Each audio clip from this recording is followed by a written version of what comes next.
स्वागत है दोस्तों आपके अपने YouTube channel India tech Hindi में। तो आज मैं इस वीडियो में बताने वाला हूं कि आप ऑनलाइन घर बैठे ई श्रम कार्ड कैसे बनवा सकते हैं और सरकारी स्कीमों का फायदा किस प्रकार से आप ले सकते हैं। अगर आपके पास ई श्रम कार्ड नहीं है तो आपको सरकारी सुविधाओं से वंचित किया जा सकता है। तो चलिए वीडियो को शुरू करते हैं। सबसे पहले हम अपने गूगल ब्राउजर पर आएंगे, यहाँ पे लिखेंगे ई श्रम। तो देखिए यहाँ पे ऊपर वाला जो ऑप्शन आ रहा है ई श्रम का, इसमें हम क्लिक कर देंगे। जैसे ही हम इस पर क्लिक करेंगे हमारे सामने एक नया पेज ओपन हो जाता है और यहाँ पर आप नीचे देख सकते हैं सेल्फ रजिस्ट्रेशन का एक ऑप्शन दिखाई दे रहा है। सिंपली हमें इस पर क्लिक कर देना है और हमारे सामने एक नया पेज ओपन हो जाता है। यहाँ पे हम मोबाइल नंबर डालेंगे। मोबाइल नंबर वही डालना है जो आपके आधार कार्ड से लिंक हो। मोबाइल नंबर डाल देने के बाद यहाँ पर नीचे आएंगे। नीचे में यहाँ पे दिखाई दे रहा है कैप्चा। कैप्चा को हमें सेम टू सेम उसी तरह से यहाँ पे इस वाले बॉक्स में फिल कर देना है। कैप्चा को फिल करने के बाद यहाँ पे आप देख सकते हैं कि पूछ रहा है अगर आप ईपीएफओ के मेंबर हैं तो यस पर क्लिक करेंगे, वरना नो पर ही क्लिक रहने देंगे। तो यहाँ पर नीचे में पूछ रहा है कि अगर आप एलआईसी का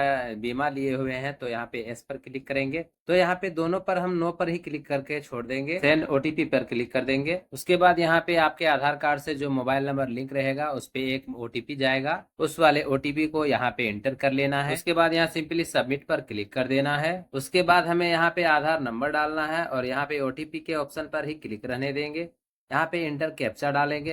इस वाले बॉक्स पर इस कैप्चा को सही सही से फिल कर देंगे। उसके बाद यहाँ पे एक चेकबॉक्स का मार्क मिल रहा है, इस चेकबॉक्स को हम क्लिक कर देंगे और यहाँ पे सबमिट वाले बटन पर क्लिक कर देंगे। फिर यहाँ आपके फोन पर एक ओटीपी जाएगा, उसे यहाँ पर फिल कर देना है और सबमिट पर क्लिक कर देना है। उसके बाद यहाँ पर देख सकते हैं जिस प्रकार से आपके आधार कार्ड में डिटेल है वो ऑटोमेटिक यहाँ पे उठा लिया है। उसके बाद यहाँ कंटिन्यू टू अदर डिटेल पर क्लिक कर देंगे। उसके बाद यहाँ आपका पर्सनल डिटेल मांग रहा है, यहाँ पे मोबाइल अपने आप ही फेच कर लेता है। उसके बाद यहाँ एक इमरजेंसी नंबर डालने का ऑप्शन भी दिया गया है। अगर आप एक इमरजेंसी नंबर डालना चाहते हैं तो उसे डाल सकते हैं और नहीं तो आप इसे खाली भी छोड़ सकते हैं। उसके बाद यहाँ पे नीचे में ईमेल आईडी फिल करना है। अगर आपके पास ईमेल आईडी नहीं है तो आप इसे छोड़ भी सकते हैं। उसके बाद यहाँ पे आपको मैरिटल स्टेटस सिलेक्ट कर लेना है। अगर आप मैरिड है तो मैरिड पे, अगर अनमेरिड है तो अनमेरिड पर सिलेक्ट कर लेंगे। उसके बाद यहाँ पे आपको अपने माता का नाम फिल करना है। उसके बाद यहाँ पे सोशल कैटेगरी सिलेक्ट कर लेंगे, SC ST OBC जनरल, जिस भी कैटेगरी में आप आते हैं उसे सिलेक्ट कर लेंगे। उसके बाद यहाँ पे दोस्तों को नीचे में ब्लड ग्रुप को पूछ रहा है, तो आपका जो भी ब्लड ग्रुप है आप उसे सिलेक्ट कर लेंगे। अगर आपको पता नहीं है तो आप इसे छोड़ सकते हैं। उसके बाद यहाँ पे पूछ रहा है कि अगर आप फिजिकली हैंडीकेप है तो यहाँ पे एस पर क्लिक करना है, नहीं तो नो पर क्लिक रहने देना है। उसके बाद यहाँ पे नॉमिनी डिटेल यहाँ पे फिल कर लेना है। आप नॉमिनी में किसी का भी नाम दे सकते हैं, अपने फादर मदर या हस्बैंड वाइफ किसी का भी दे सकते हैं। उसके बाद यहाँ पे नॉमिनी का डेट ऑफ बर्थ फिल कर देना है। उसके बाद यहाँ नॉमिनी का जेंडर को फिल कर देना है। उसके बाद यहाँ नीचे में देख सकते हैं रिलेशनशिप विथ एप्लीकेंट, अगर एप्लीकेंट के साथ जो नॉमिनी का रिलेशन है वो सिलेक्ट कर लेंगे। यहाँ पे नॉमिनी का एड्रेस पूरा फिल कर देना है। उसके बाद यहाँ नीचे नॉमिनी का मोबाइल नंबर डाल देना है। उसके बाद सेव एंड कंटिन्यू पर क्लिक कर देंगे। उसके बाद हम एक नए पेज पर आ जाते हैं। तो यहाँ पर हमें रेसिडेंशियल डिटेल के बारे में पूछ रहा है। तो यहाँ पे सबसे पहले हमें स्टेट को सिलेक्ट कर लेना है कि आप कहाँ से हैं। आप जिस भी राज्य से हैं आप यहाँ पे उस राज्य को सिलेक्ट कर लेंगे। सिलेक्ट करने के बाद यहाँ नीचे आएंगे। यहाँ पे हमें डिस्ट्रिक्ट सिलेक्ट करने को बोला जा रहा है, तो जिस भी डिस्ट्रिक्ट से आप बिलोंग करते हैं उसे सिलेक्ट कर लेंगे। उसके बाद यहाँ स्टेट स्पेसिफिक आईडी के बारे में पूछ रहा है, अगर आपको पता है तो डाल सकते हैं वरना छोड़ दीजिएगा। उसके बाद यहाँ पे नीचे आएंगे, यहाँ पे करेंट एड्रेस आपको फिल कर देना है। अगर आप अपने जॉब से कहीं पर रह रहे हैं तो आप वहाँ का एड्रेस दे देंगे, और अगर आपका वर्क एड्रेस और होम एड्रेस सेम है तो आप सेम एड्रेस को ही फिल कर देंगे। तो यहाँ पर आपको परमानेंट एड्रेस फिल कर देना है, स्टेट फिल कर लेना है, डिस्ट्रिक्ट फिल करना है, सब डिस्ट्रिक्ट पे फिल कर देना है, पिन कोड आपका जो भी है वो फिल कर लीजिएगा। उसके बाद यहाँ पे पूछ रहा है कि आप कितने दिनों से रह रहे हैं जहाँ पे आपका करेंट एड्रेस है, तो यहाँ पे आप उसको सेलेक्ट कर लेंगे। जितने वर्षों से आप वहाँ पे रह रहे हैं वो उसको आप सेलेक्ट कर लेना है।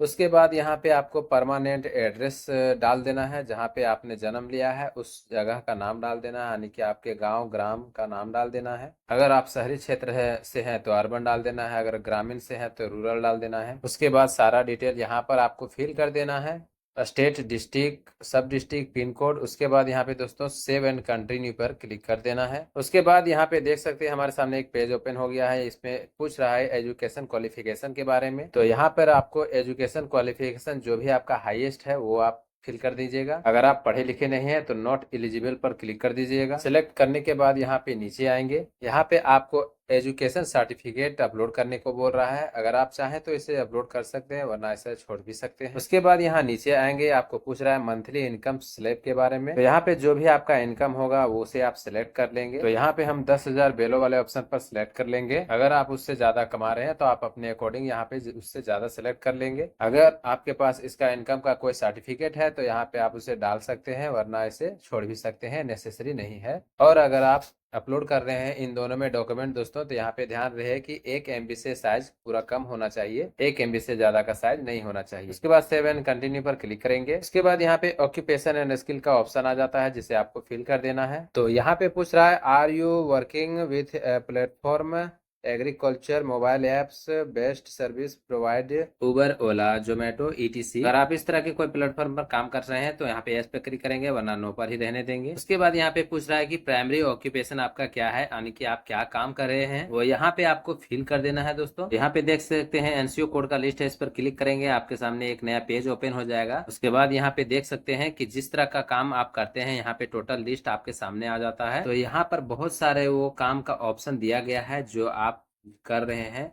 यहाँ पे आप उस काम का ऑप्शन देख सकते हैं, यहाँ से सेलेक्ट भी कर सकते हैं, या फिर यहाँ से नाम को आप पढ़ करके वहाँ पे फॉर्म पर फिल कर सकते हैं, या फिर आप जो भी काम करते हैं यहाँ पे उस लिस्ट में आ जाता है। यहाँ पे टोटल काम का लिस्ट का नाम दिया गया है, आप इससे चुन करके वहाँ पे आप लिख सकते हैं। तो आप यहाँ से देख लेंगे जो भी आपका ऑक्यूपेशन आपका जो भी है, आप यहाँ से सिलेक्ट कर लेंगे। उसके बाद हमें यहाँ पर आना है और यहाँ पे ऑटो सर्च का जो ऑप्शन है यहाँ पे हम लिख देंगे कल्टीवेटर। तो यहाँ पर देख सकते हैं कल्टीवेटर से रिलेटेड सारा कुछ आ गया है। तो हम यहाँ पे नीचे आते हैं, कल्टीवेटर वेजिटेबल्स का इसमें फार्मिंग करते हैं तो इसे हम सिलेक्ट कर लेंगे, या फिर कॉटन का करते हैं तो आप उसे भी सिलेक्ट कर सकते हैं, या फिर जनरल करते हैं तो आप उसे भी सिलेक्ट कर लेना है। फिर फ्रूट का करते हैं तो आप उसे भी सिलेक्ट कर सकते हैं, वेजिटेबल का करते हैं तो उसे भी सिलेक्ट कर सकते हैं। तो हमने यहाँ पे सिलेक्ट कर लिया है। उसके बाद यहाँ पे पूछ रहा है दोस्तों working experience in primary occupation, आपको काम का कितना एक्सपीरियंस है, कितने सालों का एक्सपीरियंस है, वो आपको यहाँ पे दिखाना है। आपको यहाँ पे उसका ऑप्शन डाल देना है। आप 1 साल 2 साल 3 साल 4 साल जितना भी एक्सपीरियंस है आप उसे डाल देंगे। उसके बाद यहाँ पे सेकेंडरी ऑक्यूपेशन का ऑप्शन दिया गया है। अगर सेकेंडरी में आप और भी कुछ काम कर रहे हैं तो यहाँ पे आप उसका भी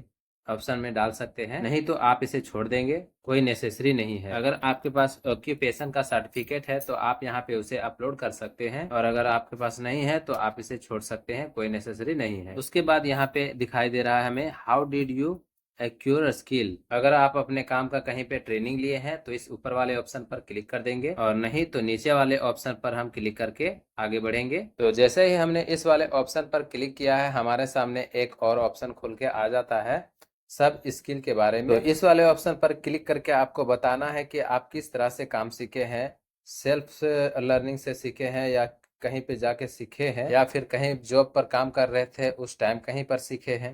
तो आपको जिस प्रकार से ठीक लगे वहां पे आप सेलेक्ट कर लेंगे। तो यहाँ पर हमने सेल्फ लर्निंग का ऑप्शन को सिलेक्ट कर लिया है। उसके बाद यहाँ पे दिखाई दे रहा है इंटरेस्टेड इन स्किल अपग्रेड। अगर आप अपने स्किल को अपग्रेड करना चाहते हैं तो यहाँ पे to receive formal technical training पर क्लिक करेंगे, वरना इसे अगर आप नहीं चाहते हैं तो इसे छोड़ देंगे। फिर सिलेक्शन करने के बाद सेव एंड कंटिन्यू पर क्लिक कर देना है दोस्तों। जैसे ही यहाँ पे सेव एंड कंटिन्यू पर क्लिक करते हैं हमारे सामने एक नया पेज ओपन हो जाता है। तो यहाँ पे बैंक अकाउंट डिटेल को फिल करने को कहा जा रहा है। तो यहाँ पे आपको बैंक अकाउंट का नंबर फिल कर देना है। बैंक अकाउंट नंबर डालने के बाद यहाँ पे नीचे आएंगे, यहाँ पर फिर से अकाउंट नंबर को डालकर कंफर्म करेंगे। उसके बाद यहाँ पे अकाउंट होल्डर नेम को फिल कर देना है। नाम डालने के बाद यहाँ नीचे आएंगे, IFSC कोड को डालेंगे और यहाँ पे सर्च पर क्लिक कर देंगे। सर्च में जैसे ही क्लिक करेंगे तो यहाँ पे आपका बैंक नाम और ब्रांच का नाम यहाँ पे सामने आ जाएगा। उसके बाद सेव एंड कंटिन्यू पर क्लिक कर देंगे। अब आपके सामने एक प्रीव्यू का ऑप्शन दिखाई दे रहा है। दोस्तों एक बार इसे आप अच्छी तरह से जांच कर लेंगे, देख लेंगे कि कहीं पे आपका कोई मिस्टेक तो नहीं हो गया है, सारा का सारा डिटेल आपने सही फिल किया है या नहीं। पे जिनका आप अप्लाई कर रहे हैं उनका नाम आ जाएगा, डेट ऑफ बर्थ आ जाएगा, जेंडर आ जाएगा, और यहाँ पे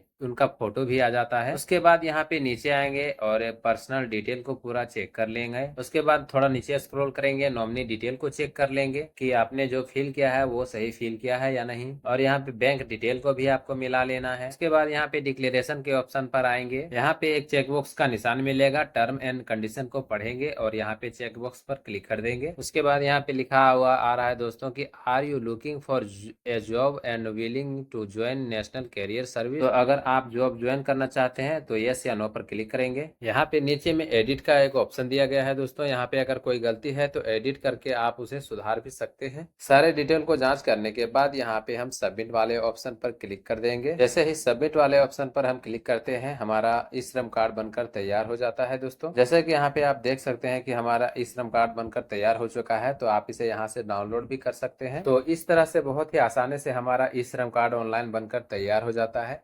तो उम्मीद है कि वीडियो आपको पसंद आई होगी। अगर पसंद आई है तो लाइक कीजिएगा, वीडियो को शेयर कीजिएगा। अगर चैनल में नए हैं तो चैनल को सब्सक्राइब कर लीजिएगा। मिलते हैं इसी तरह के बेस्ट वीडियो में, तब तक के लिए धन्यवाद and thank you for watching.